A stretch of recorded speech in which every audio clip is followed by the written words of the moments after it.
ورحمة الله وبركاته. نحمده ونصلي على رسوله الكريم. أما بعد.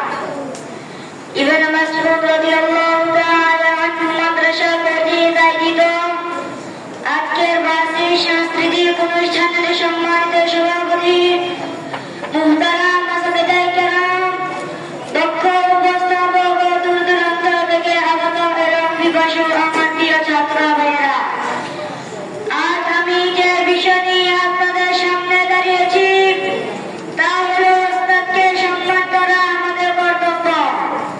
আল্লাহর তৌফিক হলে সে বিষয়ে কিছু আলোচনা করব। হে সম্মানিত ভাইয়েরা, শিক্ষক হলেন জ্ঞানের প্রতীক, পথপ্রদর্শক এবং জাতির উন্নতির মূল কারণ। রাসূল সাল্লাল্লাহু আলাইহি ওয়াসাল্লাম বলেছেন, আমি তো প্রেরিত হয়েছি একজন শিক্ষক হিসেবে।